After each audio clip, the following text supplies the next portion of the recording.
이는 하나님의 말씀은 누가복음 15장 11절에서 24절까지의 말씀입니다. 누가복음 15장 11절에서 24절까지의 말씀, 우리 다 같이 한번 천천히 합독해 보겠습니다.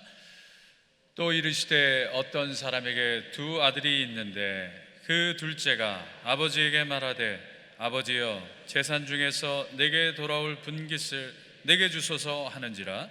아버지가 그 살림을 각각 나누어 주었더니 그 후 며칠이 안 되어 둘째 아들이 재물을 다 모아 가지고 먼 나라에 가 거기서 허랑방탕하여 그 재산을 낭비하더니 다 없앤 후 그 나라에 크게 흉년이 들어 그가 비로소 궁핍한지라.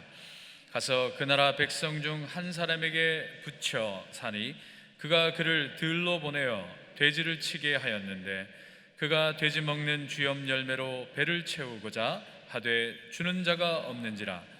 이에 스스로 돌이켜 이르되 내 아버지에게는 양식이 풍족한 품꾼이 얼마나 많은가. 나는 여기서 줄여 죽는구나. 내가 일어나 아버지께 가서 이르기를 아버지, 내가 하늘과 아버지께 죄를 지었사오니 지금부터는 아버지의 아들이라 일컬음을 감당하지 못하겠나이다. 나를 품꾼의 하나로 보소서 하리라 하고 이에 일어나서 아버지께로 돌아가니라. 아직도 거리가 먼데 아버지가 그를 보고 측은히 여겨 달려가 목을 안고 입을 맞추니 아들이 이르되 아버지, 내가 하늘과 아버지께 죄를 지었사오니 지금부터는 아버지의 아들이라 일컬음을 감당하지 못하겠나이다 하나 아버지는 종들에게 이르되 제일 좋은 옷을 내어다가 입히고 손에 가락지를 끼우고 발에 신을 신기라. 그리고 살찐 송아지를 끌어다가 잡으라. 우리가 먹고 즐기자. 이 내 아들은 죽었다가 다시 살아났으며 내가 잃었다가 다시 얻었노라 하니 그들이 즐거워하더라. 아멘. 네, 오늘 Father's Day에 아버지가 원하는 것이라는 말씀 전하실 때 큰 눈에 임하시기 바랍니다.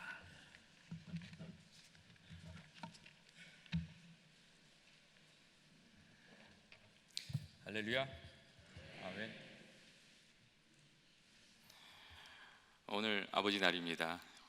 이 땅에 계신 모든 아버님께서 하나님의 귀한 은혜 받기를 주님의 이름으로 축원드립니다. 또 비전 예배 같이 인사 한번 나누도록 하겠습니다. 할렐루야. 할렐루야. 오신 거 환영합니다. 여러분, 오늘은 아버지 날입니다. 네, 여러분, 오늘날 가정에서 가장 소외를 당하는 사람이 누군지 아십니까?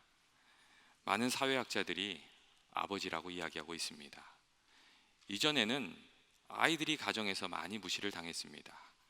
근데 생각이 바뀌고 또 사회에서 여러 가지 정책들이 입안되면서 이 어린아이에 대한 생각과 처우는 정말 많이 바뀌었습니다. 그런데 이제는 사회학자들이 아버지에 대한 생각이 바뀌어야 한다고 이렇게 이야기하고 있습니다. 왜냐하면 가정 안에서 아버지의 위치가 흔들리고 있기 때문입니다. 이렇게 아버지의 위치가 흔들리는 현상을 풍자적으로 얘기하는 이야기 중에 이런 얘기도 있습니다. 1년 중에 가장 많이 전화 통화량이 가장 폭증하는 날이 무슨 날이죠? 어머니 날. 그럼 1년 중에 컬렉트 콜이 제일 많은 날은 어떤 날일까요? 아버지 날. 이렇게 얘기하는 이게 풍자적인 이야기가 있습니다. 또 어떤 사람들은 오늘날의 아버지를 빗대서 뭐라고 얘기하냐면 창고에 있는 드라이버나 망치 같은 공구다, 이렇게 얘기하고 있습니다. 평상시에는 어디에 있는지 그 존재를 별로 생각하지 않다가 필요할 때가 되면 가끔 생각나는 존재, 아버지가 그런 존재가 되어가고 있다, 그렇게 이야기를 하는 분들도 있습니다. 유럽의 경우는 1995년에 핀란드 수도 헬싱키에서 이미 유럽 42개국의 사회 그 복지를 담당하는 장관들이 모여서 이 회의를 했는데 그때 다뤄졌던 그 회의의 제목이 그 현대 사회의 가정에서 아버지의 지위를 높이는 방안이었습니다. 이미 21년 전에 이 아버지의 위치가 흔들리고 있었다는 그런 이야기입니다. 그리고 유럽에서는 상당히 많은 이 아버지를 가정에서 다시 그 위치를 회복하기 위한 정책들이 생겼습니다. 그러니까 뭐 예를 들면 아버지도 육아휴직을 씁니다. 그래서 이제 그리고 또 아버지에 대한 교육도 많이 생겼습니다. 아버지가 어떻게 그 가정에서 자기의 자리를 이렇게 잘 지켜갈 것인지 이런 교육도 생겼습니다. 세상에 이렇게 여러 가지 그 아버지를 위한 조치들이 시작되고 있지만 여전히 아주 많은 부분에서 아버지들이 자기 자신도 모르는 사이에 가정의 중심에서 밀려나고 소외를 당하고 외롭게 살아가고 있는 이 아버지들이 늘어나고 있습니다. 여러분, 아버지들이 왜 가정에서 이렇게 된 것입니까? 아버지들이 집안에서 처신을 잘못해서 그렇다, 제대로 살지 못했으니 그렇게 된 것이다, 이렇게 쉽게 이야기할 수도 있습니다. 하지만 이렇게만 얘기하면 아버지들에게 굉장히 억울한 면이 있습니다. 왜냐하면 대부분의 아버지들은 그동안 나름대로 이 시대가 부여한 이 아버지의 사명을 아주 열심히 감당하면서 살아왔기 때문입니다. 여러분, 시대마다 아버지에게 부과되었던 어떤 역할과 이미지가 있었습니다. 이 원시 시대의 아버지의 사명은 뭐였냐면 전사였습니다. 맹수와 적으로부터 자신은 물론 이 가족과 재물을 지키는 힘센 싸움꾼, 이게 아버지의 역할이었습니다. 그래서 그 당시에는 이렇게 부드럽고 나약한 이 가정은 이렇게 별로 존재 의미가 없었습니다. 일단 좀 터프하고 거칠고 근육이 막 있고 이런 아버지가 진짜 아버지였습니다. 근데 그 다음에 농경사회가 되면서 이 아버지에게 요구되는 그 그림이 또 달라졌습니다. 그 다음에는 열심히 일하는 농부가 되어야 됐습니다. 이 당시에 이 시대의 아버지를 집안에 있는 소와 같다, 이렇게 표현하는 사람들도 있었습니다. 가족들을 위해서 들판에서 땀을 흘려서 곡식을 추수해서 그 창고에다가 음식을 가득 채워야 하는 역할을 감당해야 되는, 그게 아버지였기 때문입니다. 그냥 부지런히 아버지가 살기만 하면 아버지의 역할을 다 감당하는 것이었습니다. 그리고 이때까지만 해도 아버지의 위치가, 이렇게 존재가 이 가정에서 소외당하는 그런 존재가 아니었습니다. 왜냐하면 아버지의 일터 속에 자녀들이 같이 있었고 아버지가 흘리는 땀과 그 수고를 자녀들이 다 보았기 때문에 아버지가 뭐 하는 사람이지? 이런 이야기가 필요가 없었습니다. 그런데 산업사회가 되면서 어머니가 중심이 되는 가정의 영역과 아버지가 살아가는 일터의 영역이 구분이 됐습니다. 그 결과 하루 종일 일터에서 대부분의 시간을 보내고 집안으로 돌아온 아버지들은 자녀들을 접촉할 기회를 잃었습니다. 그리고 점점 아내와 자녀들은 결속력이 단단해지고 아버지는 자녀들에게 도무지 알 수 없는 일을 하는 존재가 되어버린 겁니다. 그래서 이 남자의 일이 가정에서 분리되어 이 가부장 제도가 무너진 것처럼 더 드라마틱한 사건은 없다, 이런 얘기를 하는 사회과학자도 있습니다. 아버지들은 산업사회가 되면서 이 아버지들에게 부과된 아버지의 모습대로 열심히 살아왔습니다. 밤낮 없이 일하고 사회에 충실한 일꾼으로 휴가를 반납하면서 그렇게 살아왔습니다. 그런데 문제는 그렇게 살면 가정에서 어떻게 되는지, 무엇을 얻고 무엇을 잃게 되는지 그동안 아버지들에게 아무도 가르쳐주지 않았다는 것이었습니다. 세상에서 열심히 살아서 출세하고 인정받고 돈 벌어서 가정을 잘 부양하면 되는 줄 알았는데 그렇게 정신없이 살고 보니 아버지들이 가정에서 가지고 있었던 자리가 없어지고 역할이 사라지고 가정에서 잊혀진 존재가 되어버리고 말았다는 것입니다. 여러분, 그래서 아버지들이 이 시대의 희생양인 면이 없지 않아 있습니다. 특별히 이 한국의 아버지들의 경우가 정말 그렇습니다. 이 한국의 아버지들이 그동안 살아온 시대가 아주 거친 시대였습니다.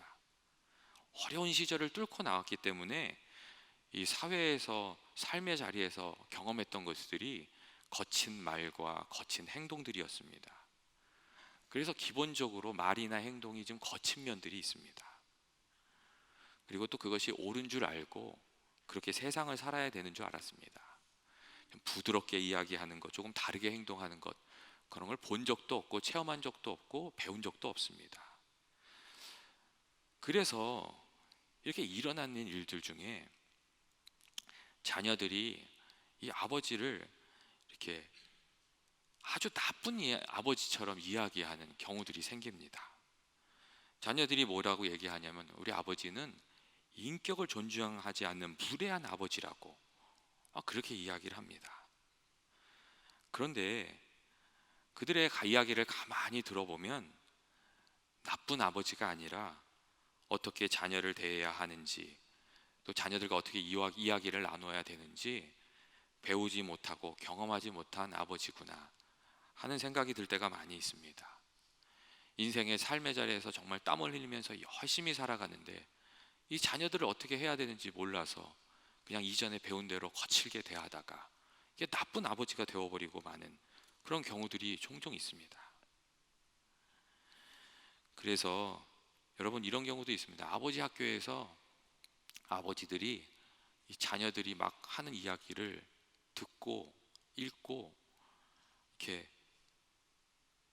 자신이 그렇게 행동하면 어떤 상처를 자녀들에게 주는지 몰랐다고 이야기하시면서 막 눈물을 흘리는 분들도 있습니다.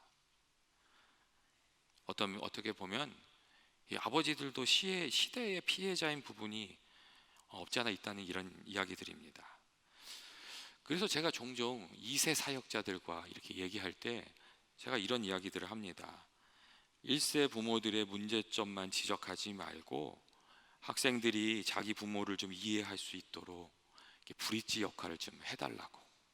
그게 지금 2세 사역자들이 좀 해야 될 역할이라고 그런 부탁을 좀 합니다. 2세들이 이렇게 부모들에 대해서 막 컴플레인을 할 때 같이 이렇게 그 얘기를 동참해주고 또 이게 공감해주기 위해서 그냥 공감으로만 끝나고 나면 어떻게 되냐면 이 자녀들이 그래 우리 부모들이 잘못했어 이렇게 결론을 내버리고 맙니다. 그 다음엔 어떻게 하냐면 나는 우리 부모처럼 살지 않겠어. 그리고 부모들하고 담을 쌓아버립니다. 그래서 제가 2세 사역자들한테 이 자녀들이 문제를 가지고 나왔을 때 그 아픔에 대해서 문제를 공감은 해주지만 부모의 처지도 이해할 수 있도록 좀 도와주는 역할을 해야 된다. 그런 이야기들을 많이 합니다. 여러분, 이런 일들이 오늘 우리가 살아가고 있는 삶의 현장에서 자리에서 일어나는 일들입니다. 오늘날 아버지들이 아버지의 역할을 감당하면서 살기 위해서 많은 노력을 하고 애를 쓰고 있습니다. 그리고 여전히 사회에서는 이 아버지들이 사회의 역군으로 인생을 바치기를 요구하고 있고 또 한편 가정에서는 아버지가 좀 가정에서 아버지 역할을 잘 하기를 기대하고 또 요구하고 있습니다. 이 아버지들이 이 두 가지 갈등 속에서 끼어 있습니다. 얼마 전에 메이저리그 선수 중에 갑작스럽게 $1,300만 연봉을 포기하고 은퇴를 이렇게 선언해서 화제가 되었던 애덤 라로시라는 선수가 있었습니다. 시카고 화이트삭스에 소속된 선수였는데 그가 은퇴했던 이유가 뭐였냐면 구단에서 아들이 이 선수들이 이렇게 있는 라커룸에 출입하는 것을 막았기 때문이었습니다. 그동안 이 라로시가 메이저리그 계약을 할 때마다 거기에 넣었던 그 조항 중에 하나가 뭐가 있었냐면 아들과 함께 훈련을 하고 라커룸에 아들이 찾아오고 이렇게 할 수 있게 해달라는 조항이었습니다. 그리고 이 사람은요 어느 팀을 갈 때마다 그렇게 아들과 같이 시간을 보냈습니다. 근데 구단에서 이렇게 이 라로시의 성적이 조금 떨어지니까 그 라커룸에 들어갈 수 있는 규정을 바꿔버린 겁니다. 아들이 더 이상 이 아버지와 같이 할 수 없도록 그렇게 바꿔버렸습니다. 그러니까 그 이야기를 듣고 이 라로시가 그냥 은퇴를 선언해 버린 것이었습니다. 그가 트위터에 어떤 글을 남겼냐면 야구라는 게임에게 그리고 분에 넘치는 길을 가게 해준 이들에게 감사를 드립니다. 이런 글을 남겼고 이게 해시태그라는 것이 있는데 그것을 어떻게 하면서 해시태그에 뭐라고 남겼냐면 가족이 최우선, 이런 말을 남겼습니다. 그래서 이 말이 많은 사람들에게 주목을 받았고 동료들이 막 그 사장에게 항의하고 이런 일들이 있었습니다. 여러분, 이 사람이 정말 아주 멋진 결정을 내렸습니다. 그런데 저는 그 이야기를 읽으면서 이런 결정을 내릴 수 있는 사람이 얼마나 되겠는가 하는 생각도 했습니다. 가족을 부양해야 하는 책임 있는 존재로 살면서 회사에서 압력에서 자유로울 수 있는 사람이 사실 많지 않습니다. 그래서 아버지들이 회사에서 에너지를 다 쓰고 가정으로 돌아가는 경우가 많습니다. 그리고 또 제가 아는 분은 그래서 이런 얘기도 좀 합니다. 이렇게 하는 걸 들은 적이 있습니다. 이렇게 회사에서 일을 마치고 집에 이렇게 딱 오면 차를 딱 세워놓고 바로 집에 들어가질 않는데요. 딱 의자에 앉아서 잠깐 심호흡을 몇 번 하면서 에너지를 다시 충족을 해서 세컨 잡을 뛰러 이제 집에 들어간다. 그런 이야기를 하는 사람도 있었습니다. 왜 그렇게 하겠습니까? 회사의 일도 중요하고 가정에서 감당해야 될 역할도 중요하다는 것을 이 아버지가 잘 알고 있기 때문이었습니다. 오늘날의 아버지는 정말 아버지가 돼서 무엇을 해야 되는지 그것도 잘 이해해야 되고 또 그 역할을 감당하기 위해서 격려와 도움이 필요한 그런 자리에 서 있습니다. 하나님께서 가정을 만드시고 남자가 아버지가 되게 하셨는데 여러분, 이 아버지가 감당해야 될 역할이 무엇입니까? 그리고 또 우리가 지금까지 잊고 있었는데 다시 회복해야 될 아버지의 역할들이 무엇입니까? 여러분, 첫째로 하나님께서 이 가정을 세우시고 아버지에게 주신 역할은 그 가정의 공급자가 되게 하시는 것이었습니다. 그리고 그 가정의 울타리가 되는 역할을 하는 것이 아버지에게 부여된 일이었습니다. 이 울타리가 하는 일이 무엇입니까? 가족을 지키고 기근과 추위와 세상의 위협에서 가족들을 보호하고 생명을 유지해 가도록 울타리가 되는 것, 이것이 아버지의 역할이고 울타리의 역할입니다. 그리고 사실 이 부분은 아버지들이 열심을 다해서 감당하고 있는 부분입니다. 아버지가 울타리가 되는 것에 대해서 또 이런 얘기도 있습니다. 어느 집에 나이 어린 딸이 있었는데 그 딸이 밤중에 갑자기 아버지한테 막 왔대요. 그래서 하는 말이 아빠 너무 무서워요 그러더래요. 그래서 아버지가 그 새 손을 잡고 다시 침대로 돌아가서 이렇게 얘기를 해줬대요. 너무 무서워하지 마라, 예수님이 같이 계신다, 이렇게 얘기해줬대요. 조금 있으니까 애가 또 나온 거예요. 그러니까 아버지가 또 달래가지고 애를 다시 침대로 보내고 예수님이 같이 계시니까 걱정하지 말라고, 잘하고, 그렇게 얘기했어요. 근데 조금 있으니까 애가 또 나왔어요. 그래서 아버지가 그 애를 잡고 다시 얘기한 거예요. 무서워하지 마라, 예수님이 함께 계신다, 그렇게 얘기했어요. 그랬더니 그 아이가 하는 말이 이렇더랍니다. 아빠, 예수님께 기도했는데 아빠가 같이 있으면 안 무서울 거래요. 그렇게 이야기를 하더랍니다. 그래서 그 아이가 잠들 때까지 옆에 누워 있다가 그 방에서 나왔다는 이야기가 있습니다.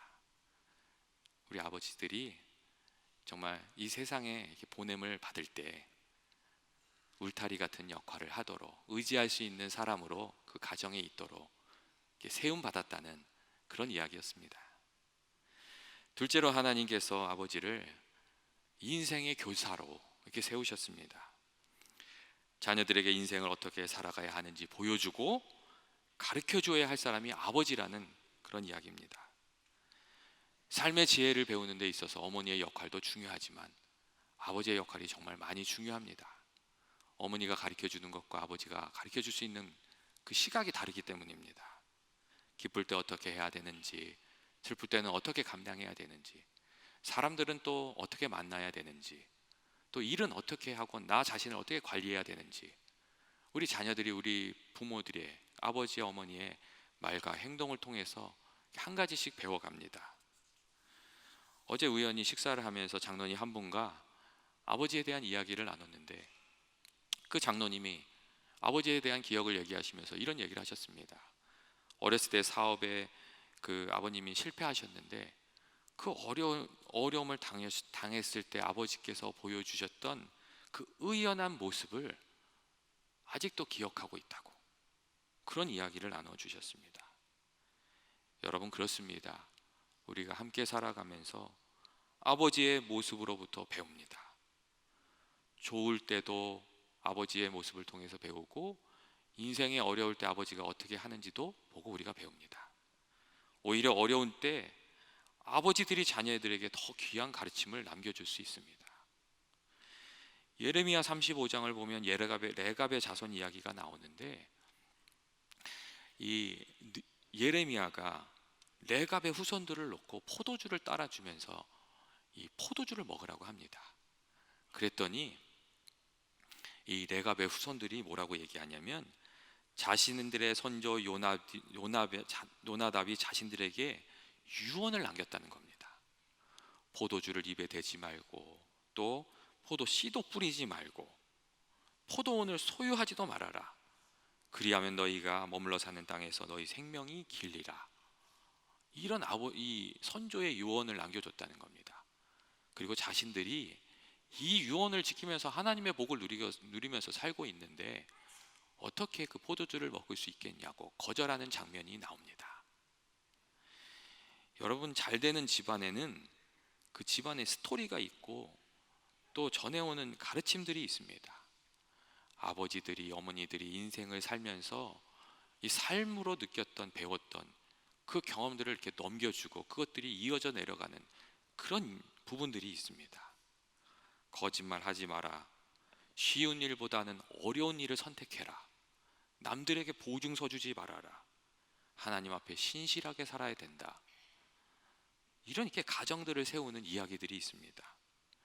반면에 안 되는 집은 그 당대에 몰락해버렸던 엘리 제사장처럼 정말 꼭 필요한 아버지의 교훈이 이렇게 상실된 그런 모습들을 보여줍니다. 자녀들이 이 잘못을 하는데도 꾸짖지 않고 바로잡지 않는 가정은 정말 그 가정이 이렇게 대대로 잘 되기가 어려운 것입니다. 아버지와 어머니는 이 자녀들의 내면을 빚어가는 두 가지 손입니다. 여러분, 이 도자기 빚을 때 어떻게 하시는지 아시죠? 흙이 이렇게 돌림판에서 막 돌아갈 때 손으로 이렇게 두 손으로 만져서 도자기 그릇을 만듭니다. 그런데 한쪽 손에 힘이 너무 강하던지 아니면 다른 손이 없다면 그 도자기를 잘 빚어내기가 어렵습니다. 자녀들에게 하나님께서 아버지와 어머니를 주신 이유는 이 두 부분이, 이 아버지와 어머니가 주는 영향력이, 성격이 다르기 때문입니다. 그리고 자녀들이 아버지의 영향력과 자녀의 영향력을 다 받으며 건강한 성품을 이루어야 되기 때문입니다. 여러분, 요즘에 제일 문제가 되는 경우가 뭐냐면 마마보이입니다. 여자들이 제일 싫어하는 남자가 마마보이라고 합니다. 여러분, 근데 누가 마마보이를 만들었습니까? 마마입니다. 자녀들이 엄마의 영향력도 받아야 되고 아버지의 그 강인한 영향력도 받아서 자기 정체성을 만들어 가야 되는데, 한쪽 영향력이 사라지고 나니까 약한 자녀들이 만들어지고 있다는 그런 이야기입니다. 셋째로, 하나님께서는 이 아버지를 한 집안의 제사장으로 세우셨습니다. 이게 중요합니다. 여러분, 제사장이 하는 일이 무엇입니까? 제사장은 하나님의 말씀을 맡은 사람이고, 이 제사장은 하나님과 사람을 이렇게 이어주는 역할을 하는 사람들입니다. 실제로 이 아버지의 역할이 하나님을 이해하는 데 아주 중요한 역할을 합니다. 이 오스트리아 심리학자였던 프로이드는 하나님의 이미지에 따라 이 자녀들이 하나님을 이렇게 생각하는 그 의식이 달라진다고 그렇게 이야기를 했습니다. 어떤 아버지를 모시고 살아가느냐에 따라 그의 인생관이 달라질 뿐만 아니라 하나님에 대한 의식이 달라진다, 그렇게 이야기를 했습니다. 그리고 예를 들어서 종교개혁자였던 마틴 루터도 그랬습니다. 이 마틴 루터의 글을 보면 이 하나님의 진노에 대한 부분이 아주 많이 다뤄지고 있습니다. 그가 하나님을 약간 무서운 존재로 처음에 생각을 했습니다. 그리고 그가 이렇게 이 하나님의 진노에 벌벌 떨었던 이유는 루터가 어렸을 때 아버지로부터 많은 매질을 당했기 때문이라고 이야기하고 있습니다. 그래서 나중에 루터가 하나님에 대해서 더 많이 체험하고 난 이후에 어떤 이야기를 남겼냐면, 나에게 있어서 하나님의 이미지는 아버지라기보다는 어머니다, 이런 이야기도 했습니다. 성경에 나오는 그 은혜로운 아버지, 그 아버지가 이렇게 나의 육신의 아버지를 떠올리면 생각이 나야 되는데, 그 아버지가 아니라 그 이미지가 어머니로부터 발견이 되니까 내게 있어서 하나님의 이미지는 어머니다, 그런 이야기도 했다는 이야기입니다. 하나님께서 세상의 아버지들을 한 가정의 제사장으로 세우시고 말씀을 전달하게 하시고 또 자녀를 축복하도록 축복의 권한도 아버지들에게 주셨습니다. 이삭이 야곱에게 축복하였던 것처럼, 야곱이 요셉의 아들들에게 축복하였던 것처럼, 이 아버지가 자녀들을 하나님 앞에 이끌고 축복하도록 그렇게 세우셨습니다. 그래서 신실한 유대인들은 이렇게 일주일에 한 번 자녀들과 함께 율법이나 성경이나 또 탈무드를 읽으면서 하나님의 말씀을 나눕니다. 그리고 자녀들을 위해서 기도해 줍니다. 그것이 아버지의 역할이라고 생각하기 때문입니다. 그런데 이 귀한 역할을 맡은 아버지들이 사실 그 역할을 잘 감당하지 못하고 있습니다. 그래서 믿음의 가정에서 믿음의 자녀들이 누려야 될 또 은혜의 한 부분이 사장되고 있습니다. 오늘날 아버지들이 한 가정에서 세우신 아버지 그 제사장의 역할을 잘 감당하도록 도움과 격려가 좀 필요한 상황이 됐습니다. 먼저 아버지들이 내가 가장에서 서야 되겠다 하는 결심이 있어야 되고, 또 아버지들이 이 역할을 감당하고자 할 때 가정에서 이 아버지가 역할을 잘 감당하도록 좀 지지를 해 주어야 됩니다. 그리고 아버지의 이 자리들을 만들어 줘야 됩니다. 주일 예배를 마치고 가족들이 이렇게 모인 자리에서 아버지들이 오늘 들은 말씀에 대해서 또 깨달은 것에 대해서 좀 이렇게 얘기할 수 있는 기회가 좀 있으셨으면 좋겠습니다. 어린 자녀가 있는 경우에는 성경 주일학교 가서 무슨 얘기를 좀 배웠는지, 전도사님 무슨 말씀하셨어? 이렇게 좀 질문도 던졌으면 좋겠습니다. 아버지가 이렇게 던지는 질문에 애들이 다 대답하지 못해도 막 장난치고 와가지고 기억하는 게 없어도 사실 상관이 없습니다. 아버지가 그 질문을 던지는 것 자체만으로도 아이들이 하나님을 귀하게 여기게 되고, 또 어느 순간 지나게 되면 그게 반복되면 한 가지씩 또 건져서 옵니다. 질문만 잘 던져도 제사장의 역할을 감당하게 됩니다. 그리고 또 자녀들이 성숙했다면 하나님의 뜻이 무엇인지, 어떻게 가는 것이 하나님이 기뻐하시는 것인지 꼭 이렇게 구구절절 설명해 주지 않아도 질문만 던져 주어도 자녀들을 하나님께로 이끌 수 있습니다. 질문을 던져주면 그 질문의 씨앗이 이 자녀들의 마음속에서 역사하기 때문입니다. 그리고 자녀들을 위해서 기도해 주는 것, 이게 아버지께서 제사장의 역할을 감당하면서 사는 겁니다. 그리고 어린 자녀가 있는데 이 제사장 역할을 하는 것이 영 뭔지 잘 모르시겠으면 교회 학교 교사를 한 2, 3년 하시면 됩니다. 그러면 자녀들을 알게 되고 이 애들이 어떤 애들인지 알게 되고 그 다음에 자기 자신도 준비가 됩니다.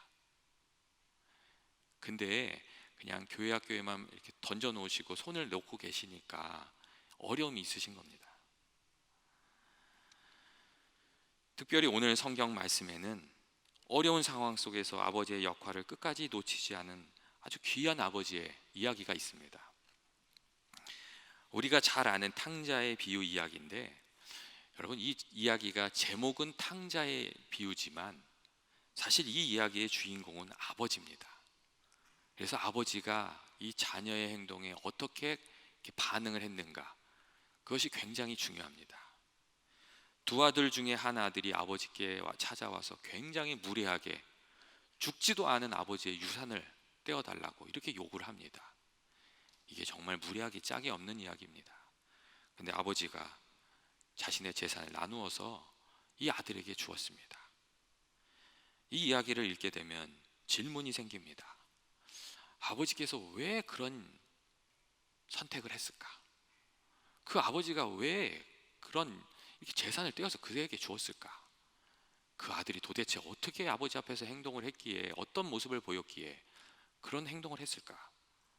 그런 생각이 듭니다.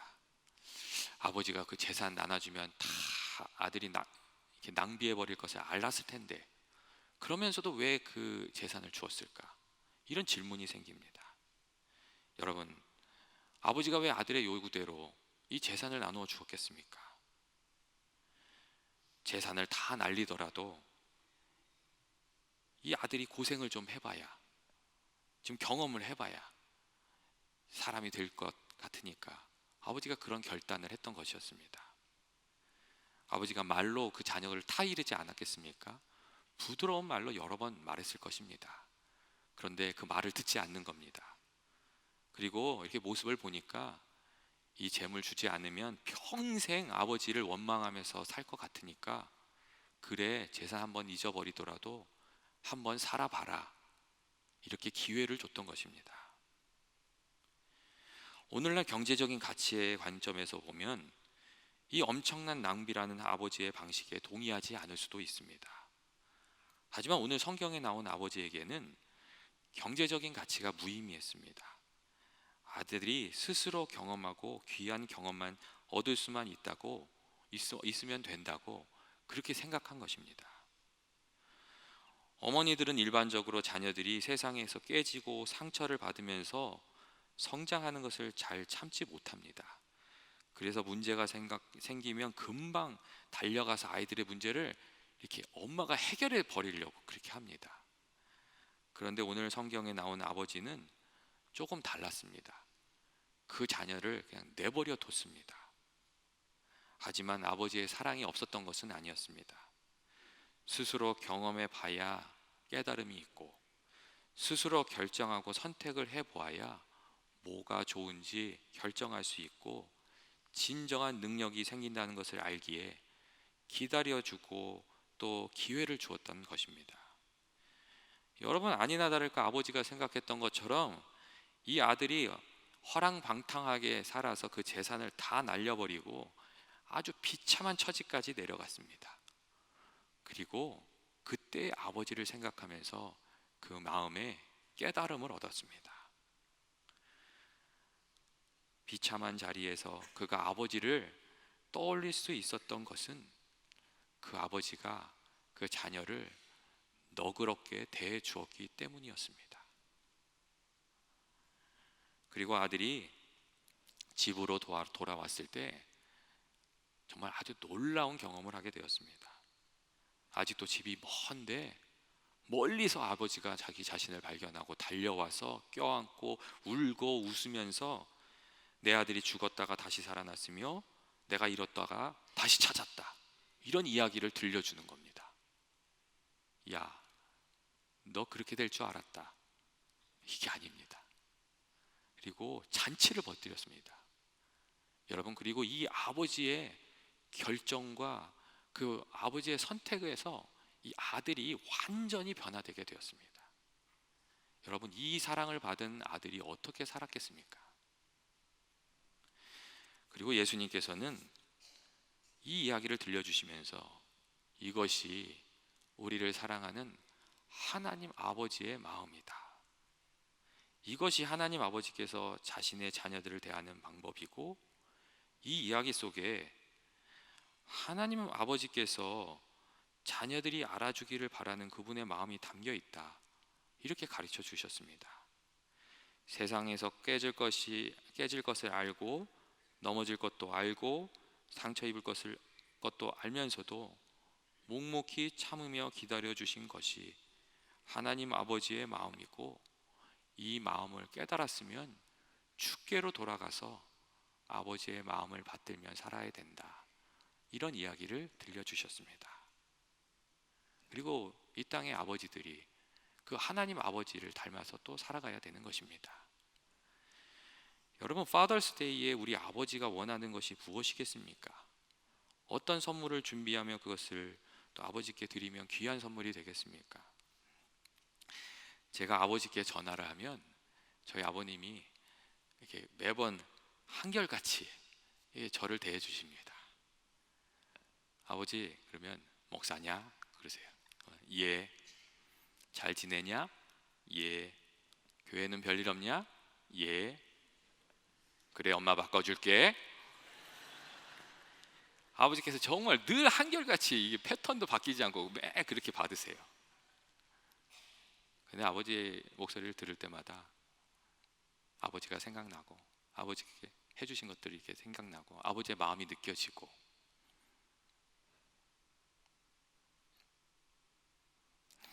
아버지 마음이 정말 많이 느껴집니다.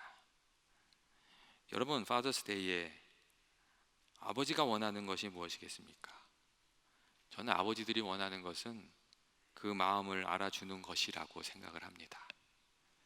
그분들이 살아온 인생의 싸움을 인정해주고 그 사랑과 그 수고를 알아주는 것, 그것이 아버지 날에 아버지께서 가장 받고 싶으신 것이 아닐까, 저는 그렇게 생각합니다. 아버지의 마음을 헤아리는 것, 그것이 하나님 아버지를 잘 섬기는 길이고 또 우리 육신의 아버지도 잘 섬기는 길입니다. 같이 기도하시겠습니다. 하나님 아버지, 오늘 우리들이 아버지 주일로 이 예배를 드렸습니다. 하나님께서 우리의 아버지가 되시고 또 저희들에게 육신의 아버지를 허락해 주심을 감사합니다. 하나님 아버지, 저희가 하나님 아버지를 잘 섬기게 해주시고 또 저희 육신의 아버지도 잘 섬기게 하여 주옵소서.